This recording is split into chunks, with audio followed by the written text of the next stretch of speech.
Welcome to The Courage Effect. I'm Suzanne Weller, and this is a show about growth and unleashing what's possible. You will hear inspiring stories about what courage looks like, how we navigate what's getting in our way, and the opportunities that surface when we choose courage over comfort. Let's get started. Hi, everybody. This is Suzanne. It is wonderful to have you listening today.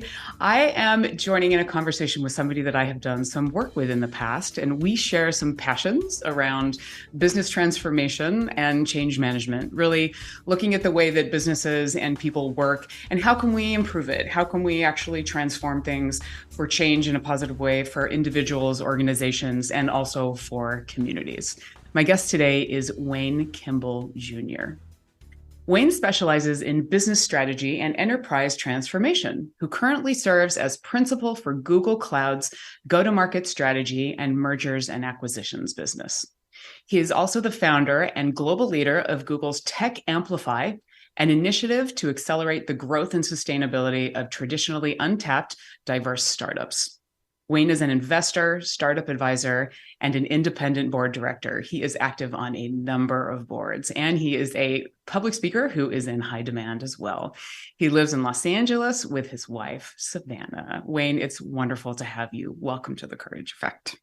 Thank you so much. I'm definitely excited to be in dialogue with you today. And I just want to give you a special kudos for even developing this podcast. I think so often we look around to our left and right and see people who are doing big things or, who we're really proud of or excited for. But, we never really talk about the courage or the tenacity or the things that have to go into the positive mindset for those folks to be successful in those manners. So again, special kudos to you on even, starting this podcast. And, hopefully I can share something with you and your listeners today that will help someone else take on that mantle of courage. Oh, I really appreciate that. Thank you. Well, and I know we've done some challenging work together. We've been in the thick of things, and that work also, it takes a daily dose of courage just to put yourself into the mix and to have some patience at the same time as you're helping other people to navigate those, a courageous path as well.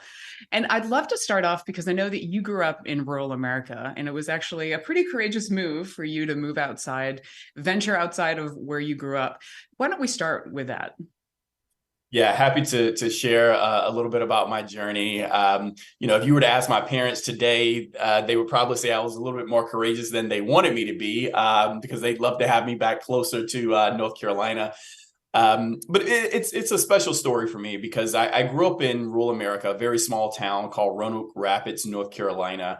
Population about 50,000 people, not very large at all. I think the largest thing we had in town was a Walmart. And then by the time I left it upgraded to a Walmart Supercenter. So I guess we were growing, or at least consumerism was. It was a special place for me because, hey, I believe that humble beginnings really breed, a lot of growth and help to build the courage that I had. And so growing up as a young Black American in that area, among many other, ethnic backgrounds, particularly Caucasians and Native Americans, I learned early on two things. That the world was diverse, but that you kind of got out of what you made it. And then the other was that in order for me to reach my own goals, I would probably have to do something a little bit different, a little bit that would take me against the grain. And obviously that would require some courage. And one of those first things was, I decided to go to boarding school. And I attended the North Carolina School of Science and Mathematics in Durham, North Carolina. And that took a lot of courage because, to go from a small town to a very, very large metropolis, definitely took a lot of courage for sure. But then also thinking about going from, and I hate saying this, but going from one of the lowest performing school districts in the state to a boarding school in and of itself was a challenge, right? Thinking about, hey, I'm leaving home at a very young age. I am giving up some things that I really enjoyed, like marching band, because we didn't have that at boarding school. Many other students were giving up things like football, because we didn't have a football team, or the homecomings, or the big proms, all of that type stuff. So that took a lot of courage. And I think when I look back on him, I'm so proud of it, but also super excited about how it catapulted my career, because not only was the academic rigor and the exposure that I was having to a much broader scale really impactful for my collegiate career as well as my professional career, but just the courage that it took to say, hey, I'm leaving home. I'm going to go challenge myself in ways that might not be the most comfortable, is in large part what I think has helped me get to where I am today. But I will say that it took a lot of conversation and a lot of back and forth to build that courage. But I think that's what life is all about, right? Even my parents were like, "Are you sure we're not making you do this. You don't have to go do this." But again, it was a great foundation for where I am today. Do you remember what sparked it? How the school even got on your radar? So I had gone to some summer programs there and had gone to some like immersion programs, and I was always really talented in mathematics and science, and I think I saw this opportunity for independence, if I'm being honest, but also an opportunity to do something that I hadn't seen in Roanoke Rapids before, right? And I think that's a beautiful part about, and we could talk much more about this, but why exposure and access and opportunity is so important. Because when people can see something that they haven't been accustomed to, or that they don't experience in a day-to-day, it makes you even more intellectually curious. It makes you say, like, hey, even if it takes me sacrificing some things, or really devoting additional time and resources to get myself to a certain place that I haven't experienced before, but that I'm incredibly passionate about, or that really excited about, then I think that means a lot. Yeah. Well, I love the story of, like, you were the one bringing it to your parents and they were like, wait, what? So yeah. Oh yeah. I've always kind of been that self-starter. Hey, when I want something, I go after it. Even when it's a bit frightening, or there's the element of the unknown, which my career has had a lot of. But I think every meandering stream, can be a little bit different in the type of waters that you swim in, the type of current, even the angles and dispositions of the curves. But when you're in those moments, I think again it breeds resilience, and that's something that I like to stay focused on. It sounds pretty foundational for you. I mean, just as far as your larger, it's self-starter, as you said, which is a good way of thinking about it. And I'm wondering, so what about in your career? What was another opportunity for you to actually meander down a path that wasn't necessarily expected? Totally. So I feel like as I talk to other groups, I really began to think back, and I'm like, gosh, I've taken a lot of leaps of faith, and really had to leverage my own courage chamber, even in the moments where I feel like it might have been a bit depleted or a little bit low. But after I graduated from boarding school, I decided to go to college, study engineering, and I had my heart set on one school, ended up going to another, but it ended up being the best last minute decision I ever made, which also took some courage. And then when I graduated from undergrad, I had an opportunity to work for Google, and it was on the complete opposite side of the country. Again, coming from North Carolina to the Bay Area, where I had no family, I knew no one, and also going to work for a company that was obviously a mega organization that was getting a lot of press and was in hyper growth mode. However, I was coming from a family that didn't have a ton of business professionals, I would say, like lots of educators and law enforcement and things like that. But no one that was in corporate America. So I was taking a leap of faith and having to really focus on leveraging my courage there to say, gosh, I'm going to pack everything that I not only have from a material possession perspective, but everything that I know, my family, my friends, my networks, et cetera, to move to a place where I have none of that. And so that was another opportunity where, like I said, I just took that leap of faith and really had to focus on what I was seeking to accomplish in the moment. And that was to build a strong career, to be in tech, to be in Silicon Valley, and to begin a journey of really thinking about, hey, everything that I do has to have purpose and must be intentional. And so I was deeply rooted in the fact that this is an intentional move, and I believe that it is going to be a seed that I'm planting, watering, and tending to, that will bring great harvest. Yeah. And what surprised you when you took the gig? Every day I felt like I was learning what I didn't know.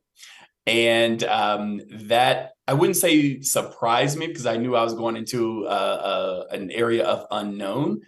But I think what surprised me was just how much world was out there. And when I say world, I know that can be slightly ambiguous, but what I mean is the people that I was working with and meeting, the things that I was doing in the day-to-day, the neighborhoods and the environments that I was having access to was just really, really exciting. And it was something that I hadn't, experienced before. And I'm really glad that it happened.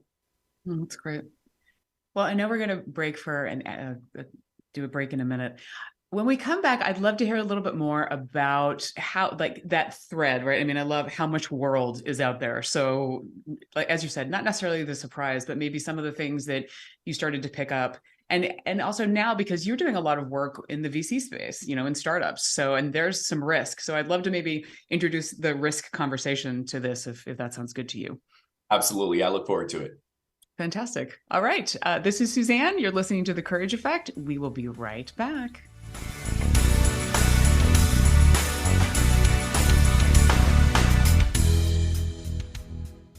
Job search doesn't have to be painful. Wouldn't it be great if you had someone to guide you through your job search or career exploration?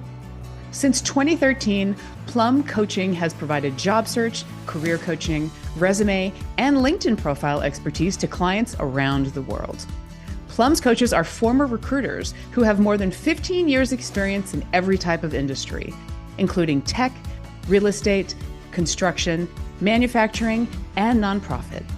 Their coaches take what they know about hiring and put it in service to their clients. If job search is a challenge, or if you're exploring a new career direction, Plum is here to help. They'll work with you to turn what feels like a slog into an adventure. Visit plumseattle.com for details and information on their services. Maybe it's time for a partner like Plum. Alternative Talk 1150. Talk radio for the body, mind, and soul.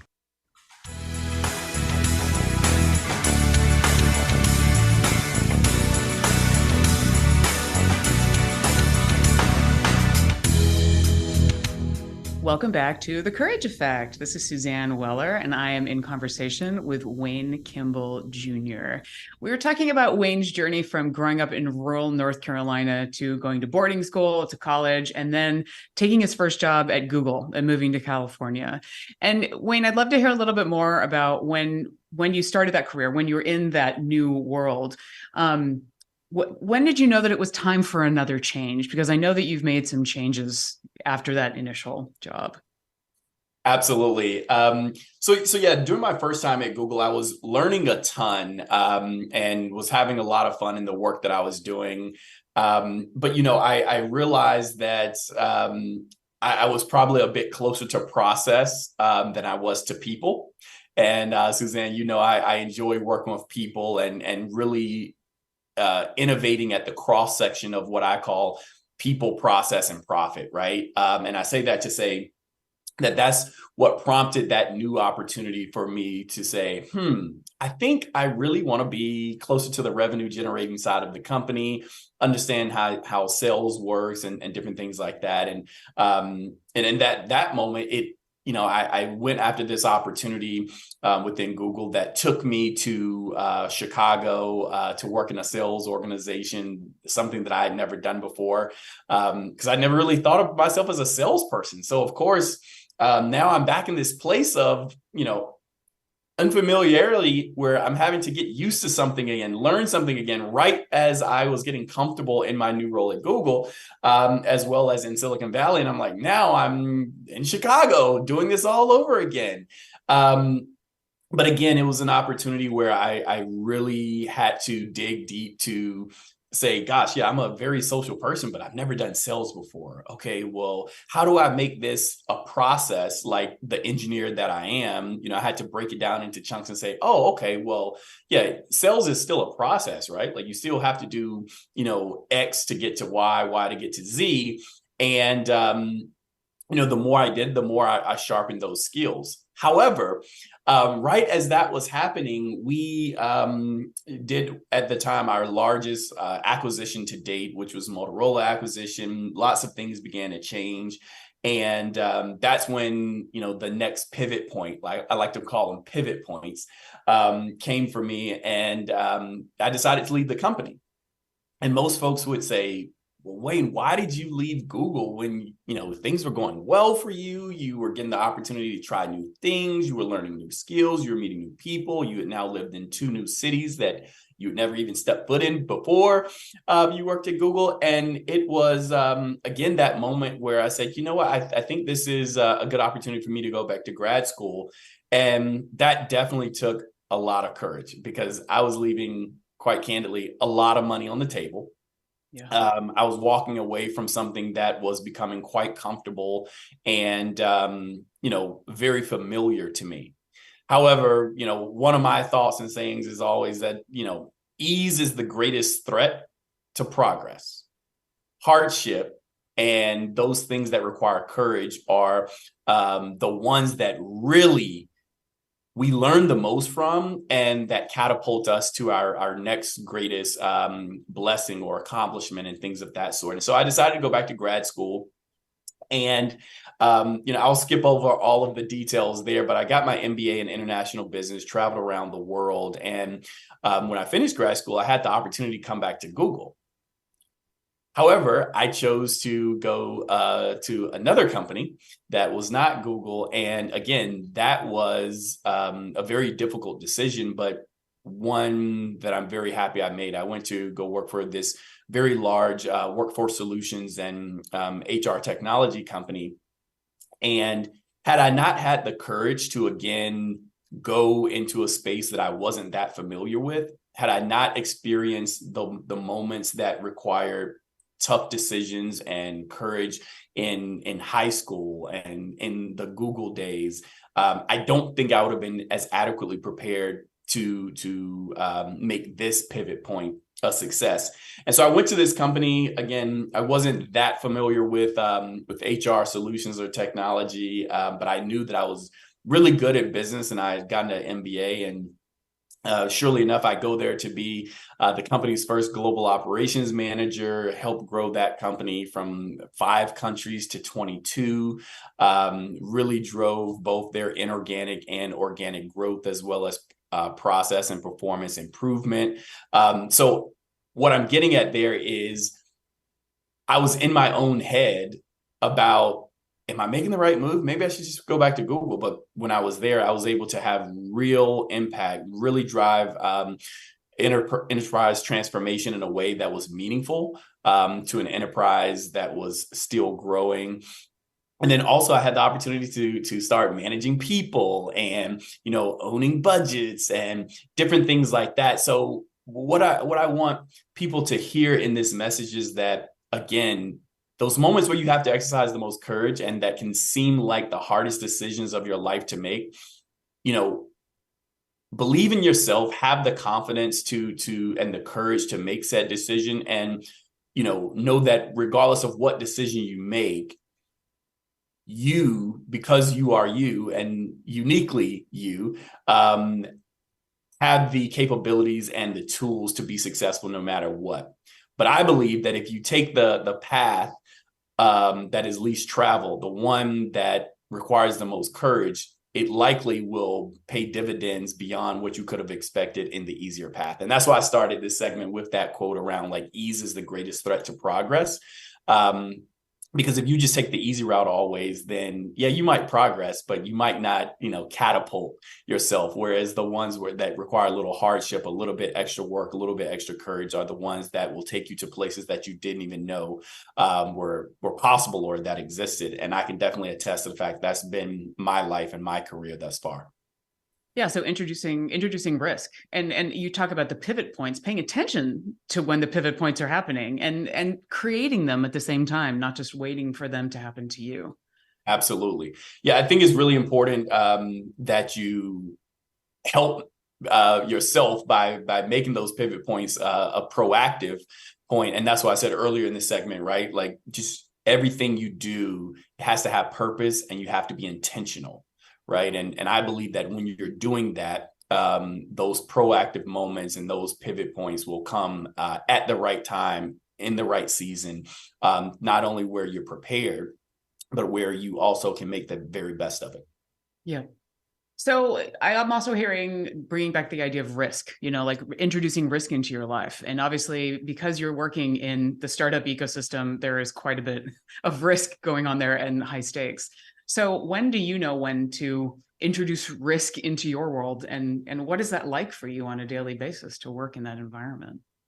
Sure. Not to be overly cliche, right? But no risk, no reward. And, as an investor, both a institutional corporate investor, as well as, one who invests, in my personal time with my own company, risk is something that you can't get away from. Yeah. But it is important to know how to assess risk and how to manage risk, right? And so when I'm thinking, if we were to apply it to the mergers and acquisitions part of my job, we're spending billions of dollars of shareholder dollars to buy companies, to invest in companies that we believe will, give us the cutting edge, take us to the next level. And then, from a venture capital perspective, many of the things that I'm investing in, both whether it be real estate, whether it be startup ecosystem, you're always making a decision based on the calculated risk, right? And so I encourage people in their day-to-day lives, in their careers, in their faith walks, in their own personal pursuits to take calculated risk. And so the way I think about risk are, what is it that I can add the most value to while not being a complete expert in, right? Because that is what my entire life and career has been around. And candidly, that's the same thing that is applied in venture capital and in M&A. Of course, we want some experts around the table who are going to provide us those data points, those those facts and those different things that will help us make an educated decision to say, hey, this is where this market is going. And we believe that we get ahead of it, that we can corner the market. Or if we do this, we can be very thoughtful and make really positive change. And so I would juxtapose that in life to make calculated risk, have experts around the table. If you're getting into investing, get around friends and mentors who are already investing, and they can tell you and teach you the ropes. If you're thinking about making a career pivot and you want to go from one industry to another, talk to the people who are already in that industry, but also talk to people who have made similar moves. If you want to make a lifestyle change or, get into a certain type of diet, we could apply it to any part of life. But I think it means a lot to say risk are not bad. Risks actually have a lot of reward, but that you need to take calculated risk and that you need to have the right people in your circle to not only help you think through the risk, to provide experiential data points, but to also be there to support you once you make said risky decisions, right? I think, all of those things are really, really important. And I'm grateful that, I've been able to leverage courage to get me to where I am today, but I'm even more proud of the fact that the experience I've had in my life have helped me to take risky moves and make risky decisions while also impacting others in a positive way. Yeah, that's great. I mean, it's what I'm hearing is making friends with risk. Absolutely. You won't ever be able to get away from it. You won't ever be able to get away from it. But it's all about how you navigate risk. And I believe that as long as you typically in the world of, politics or corporate America, I would say, always navigate those type areas with integrity. So here I would say, navigate risk with a level of positivity and courage, and you'll be just fine. Yeah, that's great. Well, I know that we're getting towards the end. I want to share a couple of key points that I heard you talk about. So really talking about, taking risk and that leap of faith was really a springboard for you. Taking some chance at a young age and being intellectually curious was something that really helped you to be able to get out there and give you exposure and access to that larger world, how much world is truly out there and the experiences that it gives to you. Paying attention and creating pivot points at really important points in your career. And ease is the enemy of progress. So, when you're feeling too comfortable or things are too easy, maybe that's a time to pay attention and introduce a little bit of risk. So absolutely. That's something that I've always used as my personal barometer in my career. I say, Wayne, are you getting too comfortable? If the answer is yes, it's probably time for me to start moving on. I ask myself, am I still being challenged? And if the answer is no, then it's time for me to move on. And then the final one is, Wayne, are you still having fun? And if the answer is no, those are my 3 barometer questions. And, as we wrap up here, Suzanne, I just wanted to say again, thanks for allowing me to be on and to share a little bit of my story. But I did want to leave with one final thought. And that is, I believe the people that are listening to this show are either exuding courage right now or have the potential to exude courage. And so I believe that they're already successful and going to continue to be even more successful. And what I always like to leave people with is, no matter how successful you become, no matter what level you ever get to in your life or professional career, just remember to send the elevator back down, because there's somebody that is that little boy like Wayne from country North Carolina, or like you who may be listening today, that is waiting for the elevator to come back down so that they can grow to new heights. So again, thanks for the opportunity. And if anyone would like to connect with me, you can get to me on LinkedIn, Wayne Kimball Jr. You can find me on Twitter or Instagram at speak2lead. Wayne, thank you for a wonderful conversation and for inspiring people. Thank you, everybody, for listening today. We will see you soon. Stay courageous.